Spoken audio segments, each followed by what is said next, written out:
चलो बच्चों, तो इस क्वेश्चन को देखते हैं। इस क्वेश्चन में लिखा हुआ है कि एक कर्व है कैपिटल ई और कैपिटल ई के बारे में कह रहे हैं। अच्छा, ये तो एलिप्स हो गया भाई, कैपिटल ई एक एलिप्स हो गया, ठीक है।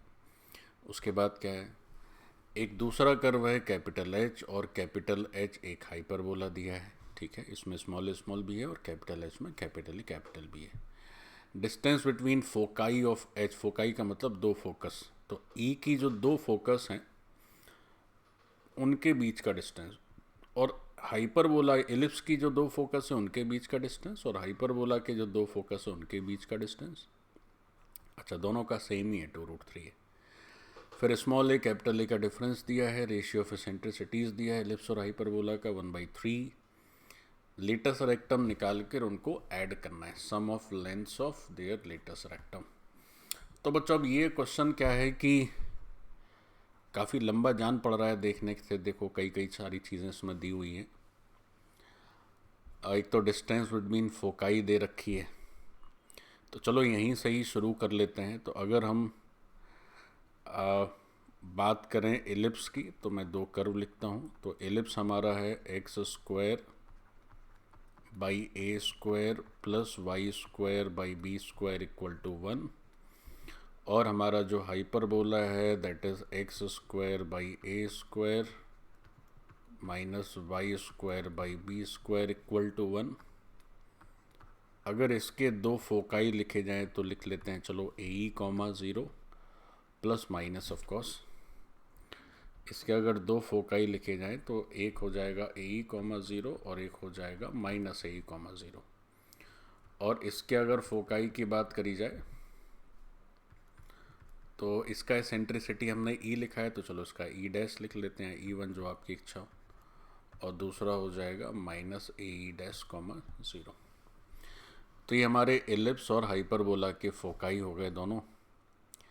अब कह रहे हैं कि दोनों फोकाई जो हैं उनके बीच का डिस्टेंस 2√3 है। तो अगर एलिप्स के हिसाब से देखें तो जो फोकाई के बीच का डिस्टेंस होता है that is 2AE, so that is 2√3। और अगर हाइपरबोला के बीच का डिस्टेंस होता है तो हो जाता है 2 capital AE', this is also 2√3।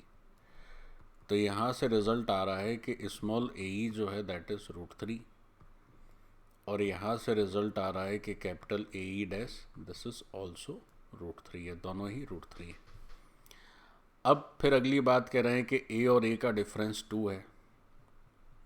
अब देखो बच्चों, जैसे A और A का डिफरेंस 2 है और दोनों E और H के जो हमारे एसेंट्रिसिटीज़ हैं उनका रेशियो है 1/3।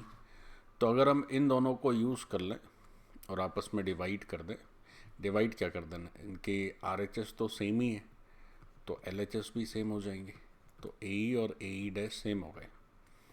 अब बच्चों देखो, E बाई E' अगर किया जाए तो that becomes capital A by A। E हो गया ऊपर एलिप्स और नीचे हो गया हाइपरबोला, और ये रेशियो गिवन है 1/3। तो एक यहाँ से रिजल्ट आ गया हमारे पास कि जो स्मॉल a है दैट इज इक्वल टू 3 है, so this is the first result. और एक रिजल्ट क्वेश्चन में गिवन था कि a minus capital A is equal to 2, this is the second result. इसको यूज़ कर लीजिए आप। a को जैसे 3a रख देते हैं यहाँ पर, तो ये 2 हो गया, तो यहाँ से a की वैल्यू आ गई 1, तो कैपिटल A आ गया 1 और स्मॉल a उसका 3 गुना, तो वो हो गया 3। तो ये एक बहुत ही अच्छा रिजल्ट हमारे पास आ गया, कैपिटल A स्मॉल ए की वैल्यू पता चल गई।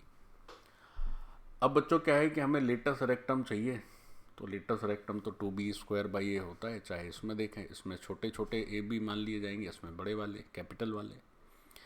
अब जो लेटस रेक्टम 2B² बाई ए है, तो B कहाँ से आएगा, B आएगा, अभी देखो कैसे आएगा। जैसे ये जो AE की वैल्यू √3 थी, तो A को अगर हम यहाँ पर 3 रखते हैं तो E क्या हो जाएगा, 1/√3। और जो दूसरा वाला है उसमें A को 1 रख दें तो E' क्या हो जाएगा, √3। यानी कि एलिप्स का ऊपर वाला ई और हाइपरबोला का नीचे वाला ई डैश दोनों इसेंट्रिसिटीज पता चल गए और दोनों का ए पता चल गया। तो फिर तो बहुत इजी है, देखो कैसे।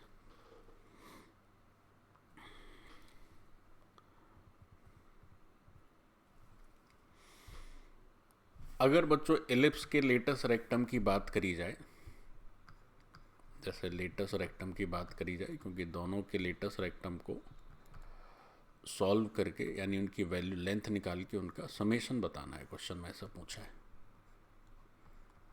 तो एलिप्स के लिए ये वैल्यू हो जाएगी 2b² a, और हाइपरबोला जिसको कि हमने s से रिप्रेजेंट किया है उसके लिए हो जाएगा 2b² A। अब रही बात कि साहब b और a कैसे, b और स्मॉल b और कैपिटल b कैसे आए, a और कैपिटल A तो आ ही चुका है। तो देखिए एलिप्स में अगर हम सॉल्व करें तो एलिप्स में रूल्स एप्लीकेबल होगा b² = a² × 1 - e²। ऐसा इसलिए क्योंकि a जो है वो बड़ा है b से। अब b² = a², a कितना था 3, तो 3 का स्क्वायर हो गया 9, और एलिप्स की सेंट्रिसिटी थी 1/√3, तो ये हो गया 1/3। तो 9 × 2/3 करेंगे तो ये 4 हो जा रहा है b²। ठीक है बच्चों। और अगर हाइपरबोला की बात करें तो उसमें ये थोड़ा सा चेंज हो जाता है, b² = a² और e² - 1, चूँकि हाइपरबोला की सेंट्रिसिटी जो है वो 1 से ज़्यादा होती है। तो यहाँ से b² = a², तो a² कितना हो जाएगा, तो a तो 1 आया था तो 1 ही रहा, और इसकी सेंट्रिसिटी √3 थी तो उसका स्क्वायर करेंगे 3, तो 3 में से 1 गया तो 2। तो यहाँ से जो कैपिटल b² है दैट इज़ 2, ठीक है, और स्मॉल b² आया 4। हमसे क्वेश्चन में पूछा गया है कि दोनों के लेटस रेक्टम का जो लेंथ है उनको आपने ऐड करना है, तो ऐड करिए। तो स्मॉल b² 4 है, और जो a है, जो छोटा वाला a है उसकी वैल्यू कितनी थी, उसकी वैल्यू 3 आई थी ना, हाँ, और ये है 2, और बड़ा वाला जो है उसकी वैल्यू आई थी 1। तो यहाँ से ये हो गया 8/3 + 4, तो 3 बाहर आ गया, 8 4 3 12। कुछ गड़बड़ी हो गई लग रहा है, ये गलत हो गया यहाँ पे, 3 दूनी 6 हो गई। तो b² बच्चों 6 है और कैपिटल B² है 2, तो यहाँ पे 6 होना चाहिए। अब 6 होना चाहिए तो फिर क्या आंसर आ जाएगा, तो 4 ये आया, 4 ये, तो टोटल आंसर हो गया 8, है ना। तो हमारा जो दोनों लेटस रेक्टम का समेशन पूछा है लेंथ का, वो 8 हो गया। अब ये क्वेश्चन कौन सॉल्व कर सकता है, जिसे ये सब फॉर्मूले आते हो, जैसे ये पता हो, फिर हाइपरबोला का ये पता हो, तो ये सब चीज़ें पता है, फोकाई पता हो क्या होता है, क्योंकि पिछले पेज में हम लोग फोकाई की चर्चा कर रहे थे। तो ये फोकाई के बीच का डिस्टेंस क्या होता है, ये सब पता है, तो फिर ये बिल्कुल स्ट्रेट फॉरवर्ड है। तो ये क्वेश्चन में भी अगर आप नोट्स ठीक से पढ़े हुए होंगे तो ये सारी इन्फॉर्मेशन नोट्स में अवश्य रहती है ना। तो इसी के साथ ये हमारा सॉल्यूशन समाप्त होता है बच्चों। थैंक यू, धन्यवाद बच्चों।